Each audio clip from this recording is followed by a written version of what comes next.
Voilà, wax dëgg yàlla on l'a accueilli avec une joie immense maanaam mbégte boo xamante ni kenn xamul fi ñu ko mën a naatable dañu kontaan ba nga xamante ni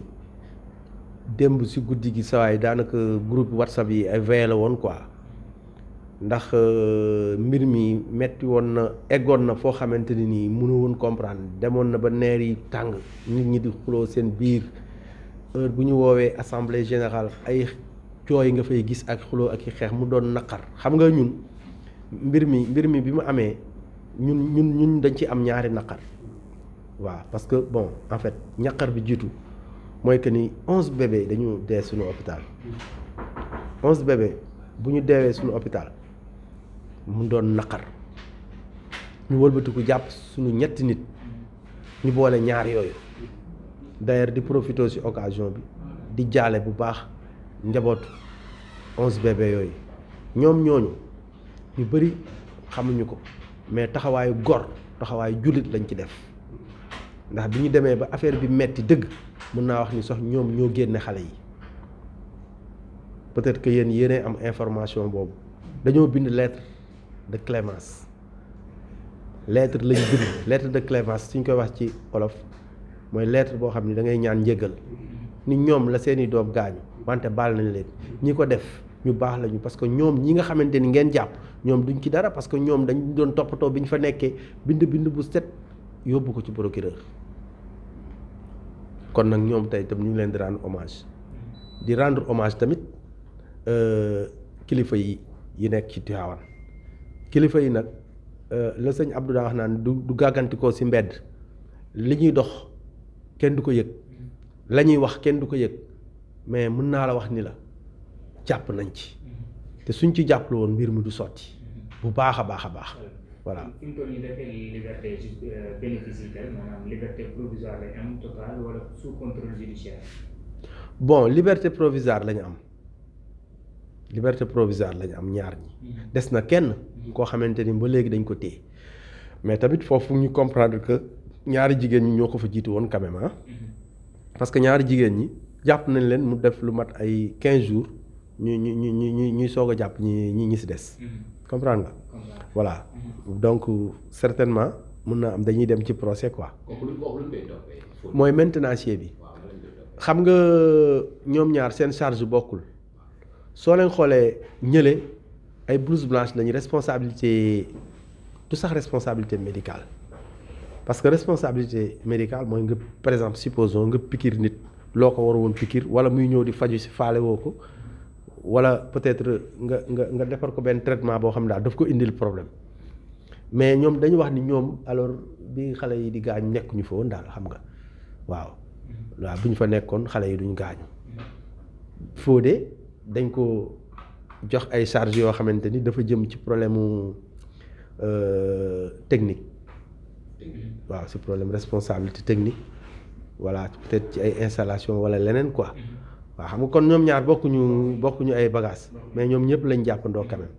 waaw. mais xeex bi benn la woon fi mu toll nii dañ may nekk taxawaay bi par rapport ak Fodé. bon xeex bi il faut que nit ñi comprendre que xeex bi union régionale bu Thiès moo ko en fait ñun ñoo ko commencé quand même parce que ñun grève nañu 20 jours yoo xamante ni dañoo tëjoon hôpital bi tëj carrément urgence rek moo doon dox kii daal ñuy wax dëgg yàlla xalif général yebal fi doomam ak préfet ak Seynabou Gaye Touré ñu ni wax dëgg yàlla population bi dañu sonn il faut que ngeen wàññ ñu daal ni ok ci la ñu wàññee nag ak waa Thiès di def 48 heures par semaine mais grève bi su jàllee tey gannaaw ba ma waxee ñooñu nga xam ni ñoo wax autorités yi waa Thiès jàpp ci mooy Mbour mooy Tivaouane mooy Popenguine mooy Xombol mooy Pout ñoom ñëpp dañ doon grève santé dafa compliqué hôpital Sénégal yi ñoo yore seen bopp ñun mën naa ne le jour bu ñu grève dañoo perte 3 millions ndax gouvernement bi fayaluñu ñi fiy liggéey ñun ñoo leen di fay gouvernement bi fayul fournisseurs yi nga xam ne ñoo ñuy jox li ñuy liggéeyee gouvernement bi mën naa la wax ni bu doon 100 ñoom bu doon 100 90 yi ñun ñoo koy defal suñu bopp ñoom ñoom kii la ñuy jox 10 francs loolu mooy réalité bi budget boo fi dem gouvernement bi li mu lay jox matul 10% ci yow ci li ngay liggéey léegi kon xam nga kon hôpitaux ñoo yor seen bopp loolu moo tax tamit grève xaw a compliqué. Deuxièmement mooy que ni grève bi soo leen seetloo est-ce que dégg ngeen benn structure bu nekk ci Sénégal bu taxaw grève pour jàppale Tivaouane loolu aussi lu ñuy ñaawlu la parce que tey jii nii lu toll ni ñetti blouse blanche ñu jàpp leen te Sénégal déggoo benn hôpital à part hôpital Thiès yi Sénégal déggoo benn hôpital bu grève amul benn hôpital boo dégg mu grève bu dul hôpitalu Thiès yi loolu tam dañ ko ñaawlu mais nag dañoo gis ni travailleurs santé yi li ñu tal temps yi mooy affaire xeex ci ay indemnité loolu defe naa loolu moo leen gën a préoccupé ku si ne yaa ngi xool ñaata lay am pourquoi xaas mu ëppale ma xam la pourquoi Serigne Samb ëppale ma pourquoi Bess ëppale ma ñoo bokk di liggéey santé ñoom ci yooyu lañ ne ba talluñu ñun nañu waxante dëgg rek gisu leen fi benn structure sanitaire bu nekk Sénégal bu grève n'est-ce pas waaw loolu aussi dañ ko ñaawlu voilà. actuellement nii est-ce que lépp ñëwaat na à l'ordre fii ci hôpital bi ni ngeen daan def d'ici par 2 heures parce que ginnaaw ba li ngeen bëggoon 90% am ngeen ko ndax activité yëpp ñëwaat na à la normale. benn activité laa gis ni moom normalagul mooy néonatologie mooy foofu amoon affaire ba mais pédiatrie moom mi ngi dox ndax néonatologie ci biir pédiatrie la ne néonatologie mooy xale yi nga xam ni matuñu wala dañuy juddu indaale ay gàllankoor loolu moom doxagul bien que nag am nañ matériel mais doxagul am nañ matériel boo xam ni matériel bu bees la sax mais installé guñ ko maintenant hôpital Abdou Aziz Dabakh de Tivaouane du hôpital bu ndaw ndax hôpital boo xamante ni par exemple dafa am toutes les spécialisations am na fi yu ci ëpp ñu def ko ci endroit boo xamante ni dañ ko considéré woon comme centre de santé boobu tey moom moo nekk hôpital dañuy toj wala ñuy taqale ay fil pour yokk moo tax bi ñu fi jógee di manifester pour ñu def ko niveau 2 ba sëriñ bi yëg ko sëriñ bi jël combat bi sëriñ bi nag combat bi nga xamante ni jël na ko moo indi tey gouvernement bi daal ñuy dig ni incha allah dafiy def hôpital niveau 3 d'ailleurs commencé nañ ko parce que boo fa rombee di nga gis ni daanaka clôture bi def nañ ko hôpital niveau 3 boobu nag moom mooy hôpital bi nga xam ne mooy régler problème bi parce que gis nga hôpitaux yu moderne yooyu genre lakk-lakk yi mënu fi am parce que si niñ koy tabaxee day am day am détecteur de fumée day am détecteur de chaleur mais aussi day am amener eau boo xamante ni bu tàkkee foofu mu tàkkee automatiquement am na ndox buy ñëw fay ko tu as vu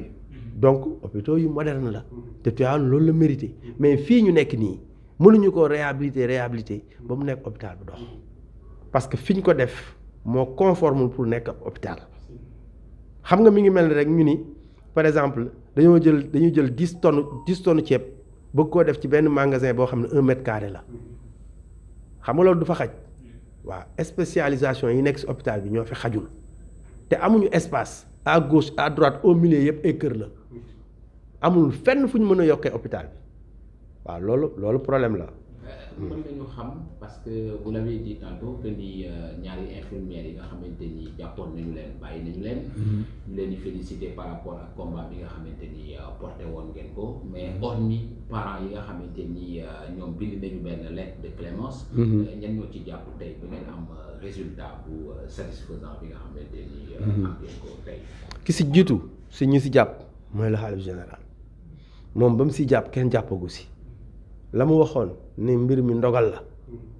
nañ ci def nañ ko oyofal loolu la waxoon am na wax olof sax bu mu waxoon mais nañ ko oyofal ñu sedd si yàlla waxam boobu nag mosu ko teggi mooy li ma leen di wax ni leen kilifa du gàgganti ko si mbedd maanaam kilifa yi gis nga li ñuy dox ak li ñuy wax ñun toog nañu réunion plusieurs fois ñu ni dañoo war a dem ci sëriñ bi fekk man su ma woowee ki nga xamante ni sëriñ bi moom lañ booleel munuma léegi nii laay wax ak diw léegi nii la ma sama papa yónni nii muy sëñ Moustapha xam nga loolu donc mbir la kooku moo ci jiitu autorité administrative yi fi nekk yépp jàpp nañ ci surtout le préfet mën nañ ci bañ a sori ndax autorité administrative la mais jàppale nañu moom le préfet jàppale nañu Seynabou Gaye Touré tamit moom taxaw na ci parce que xam nga nag moom mooy PCA hôpital bi moom tamit taxaw na ci ay relation personnelle am mun naa am nag monsieur le maire Diop Sy taxaw nañu ndax mbir mi amee yëkkati na xaalis bu bëri ni ñu jënd leen ci téléphone jënd leen ci crédit jënd leen ci boisson déplacé wu na tamit ñëw ba police fekk ñu fa ñi ci des yëguma lu ñu def mais du ñàkk am na lu ñu def mun naa am agir nañu tamit ci seeni relation sans pour autant ñun ñu yëg ko mais daal mu mën a wax ni Tivaouane ñëpp kon jàpp nañ ci ñi nga xamante ni alors mooy autorités yi nga xamante ni am nañ fi ay ndomba tànk muy le maire le préfet président conseil d'administration le président conseil départemental xam la wax ak les autorités religieuses. démb en principe normalement yéen a jëli ñi nga xamante ni teewoon nañ leen au niveau de la MAC de Thiès. lan naka ngeen leen fekkee lan moo nekkoon seen ay état d'esprit Fodé bi nga xamante ni moom itam nekk le maintenancier toujours ñu retenir ko au niveau de la MAC de Thiès. lan mooy doon avenir am xam nga nan la ñu mën a yaakaar par rapport ak moom parce que toujours ñu ngi en détention. waaw xam nga Fodé non seulement bokkuñu heure bu ñu fa demee. ñi ñoo ko fa jiitu woon presque 15 jours bokkuñu dossier mais fi nga xamante ni alors fi lañ jaar ba génnee Awa ak Kumba actuellement procédure boobu ñu ngi koy def la même chose ak Fodé bokkuñu ay dossier bokkuñu moment xam nag nit ñi duñ comprendre parce que ñee ñoo bokk lu leen teg ñoo bokk lu leen tuumal mooy ñaar ñee waaw ay blouse blanche lañu dañ ni ñoom nekkuñu fa woon alors que ñu ngi fa woon même bu ñu fa nekkoon sax même bu ñu fa nekkul woon bu ñu fa nekkee lu ñu mën ci luy takk xam nga moom ci yooyu yaa ngi dégg débat boobu mais Fodé responsabilité technique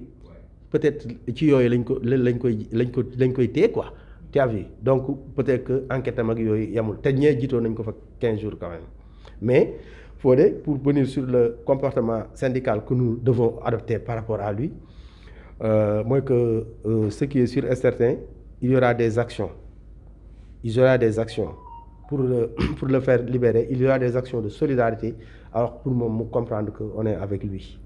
on ne va pas le lâcher comme ça parce que libérer nañ ñi rek alors ñu mayee sabar pare ci déedéet du demee noonu quand même. vous avez parlé d'incohérence ak problématique yi nga xamante ni hôpital bi mi ngi koy am. par rapport ak niveau bi mu nekk niveau 2 niveau 3. et tey ñu gis ni enquête bi ki nga xamante ni moom lañ ko retenir c'est le maintenancier. donc ce qui dit que ni hôpital bi problème procédure moo posé wu parce que bi ñu koy tabax xamuñu naka la demee y a eu des manquements am na ay promesses yu bëri yoo xamante ni defoon nañu ko. est-ce que jotul ñu approfondir véritablement la situation bañ ko yamal rek ci Fodé passation de marché bi naka la demee liggéey bi bon nu mu demee tey ba ñu nekk ci circonstance boo xamante ni daanaka ay jafe-jafe kese lay jural doomu Tivaouane yi. naa def ñaari révélation nga comprendre ko ñoo ñett bu njëkk bi mooy ko hôpital bi si Ablaye Wade lañ ko tabaxee mais en réalité ci Abdou Fall ministre de la santé moom moo amoon Abdou Fall Thiès jamono yooyu dañ doon ñaxtu ni Tivaouane dafa war a am hôpital maanaam Ablaye Wade moom li mu gisoon mooy ñu wut benn comme ni ñu def ñu wut benn bërëb bu yaatu tabax fa hôpital mu nekk nag pression boo xamante ni autorité religieuse yi ak même politique yi temps yooyu dañ ko daan wax état Abdou Fall bi mu fi ñëwee seeti sëñ Abdou Aziz Al Amine moom tam mu soññuwaat ko ci mu ni ko tabax hôpital dina compliqué mën naa nekk nag mais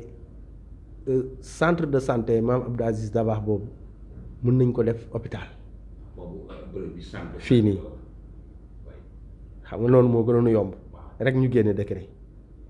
bi ñu génnee décret léegi Abdoulaye Wade tabax fi immeuble yi ngeen di gis nii R+2 yi yëpp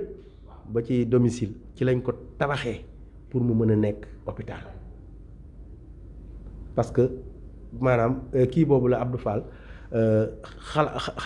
xelaloon mu nekk niveau 1 ça va hein su dee niveau 1 la rek ça va mën na nekk hôpital niveau 1 franchement ak 4 kii yi mais day màgg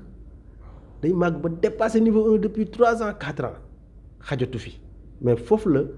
hôpital Tivaouane jógee deuxièmement hôpital bi kenn mësu ko réceptionné techniquement mais aussi mus ngeen a dégg inauguré nañu hôpital Abdou Aziz Dabakh Tivaouane mu ngeen Tivaouane mooy ñetti révélation yi ma leen di wax AGETIP moo ko gagné woon sous-traité ko ak beneen entreprise donc ba li ci am ci quoi donc alors c'est très compliqué parce que mbir mi moom continuité de l'État la ñuy wax n'est-ce pas voilà continuité de l'État boobu mooy que ni entre contre le c'est dans l'État rek parce que ñoom ñooy tabax hôpital ñoom ñooy tabax ñooy joxe marché xam la wax donc ñun suñu joxe marché weesuwul ay produits d'entretien ay bigga ki feuille ak yooyu voilà mais yenn yi nga xamante ni comme tabaxu hôpital laa la wax de waxuma la tabax benn bâtiment parce que loolu direction mën na ko mais tabax hôpital kooku état mooy joxe marché bi voilà kon nag responsabilité yi nañ ko xool ci ñooñu mais pas si ñun quoi parce que suñu responsable eggul foofu.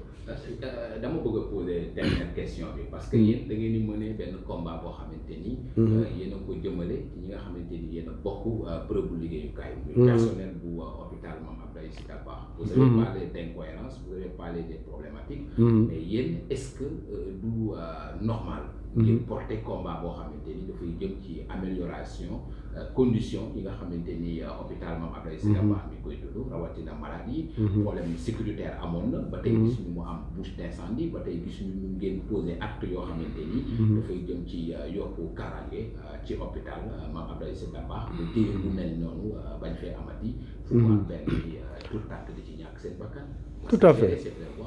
c'est une très bonne question parce que cette question nous renvoie aux conditions d'hospitalisation et aux conditions de séjour des malades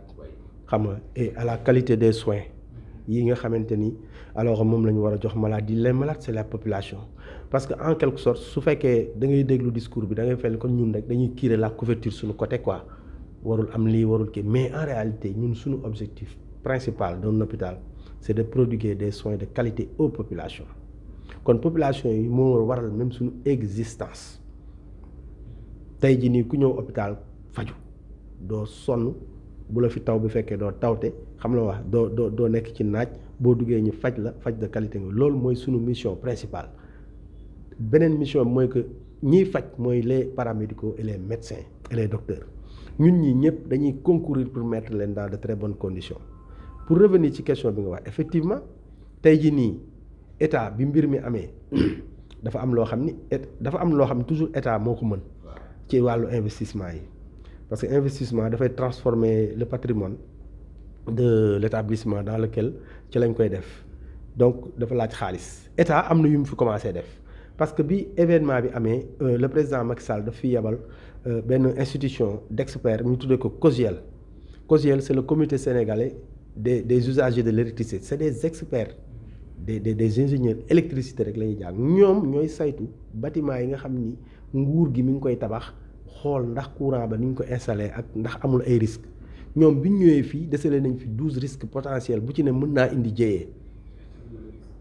12 risques potentiels léegi nag 12 risques yooyu commencé nañ ci ñoom di ci indi solution yoo xamante ni yii ci waa Sénégal la jóge yii ci gouvernement bi yebal nañ fi loo xamante ni musul am problème bi mu amee yebal nañ fi ay experts façon expert bu ne ay sapeurs pompiers ay hygiénistes yëpp ñu yenn fi soo leen duggee ci hôpital temps yi ñu doon gis am na benn bâtiment bu ñu doon def benn poste électrique bu bees bu ñu defar foofu poste électrique boobu waa gouvernement bi ñoo ko fi def ak Sénélec pour xool qualité courant bi ñu war a jox hôpital am na aussi yeneen yu sew yoo xam ne ñoom lijjanti nañ ko mais lépp des na pour revenir pour te dire que tout simplement c'est un problème beaucoup plus général qui entre dans le ci bon bu ñëw si olof kii moo xam ne dafa war a xool hôpital yi seen taxawaay ndax seen jumtuwaay ndax seen nekkin ndax méngoo na ak modernité bi ndax méngoo na ak ni nga xamante ni ñoo fay ñëw ci hôpital yi nekk Sénégal yëpp alors mission bi ñu def Tivaouane dégg naa alors def nañ ko ci hôpital yi nekk Sénégal mais dinañu ñoom état bu ñu yoree seen mission yi dinañ rendre compte que njaw des na xam it am na lu bëri lu ñu war a def ci hôpitaux yi bët kenn mënu ko tere fàng bët ak fàng gis la yéen ñii bu ngeen doxantoo ci hôpital bi da ngeen joxoñ léegi ngeen joxoñ loo xamante ni nii lu normalu la te nag hôpital Tivaouane tane na hôpital yu bëri kon nag mission gouvernement bi alors mi ngi ci loolu solution bi nag mooy comme hôpital bu bees yi ñuy tabax yi nekk Touba am Kaffrine te ñu koy def Tivaouane hôpital bi moderne ultra moderne la te hôpital bii loolu la war a ne dañoo war a jël sax lépp yóbbu ko foofu liggéey parce que hôpital bi niveau 2 la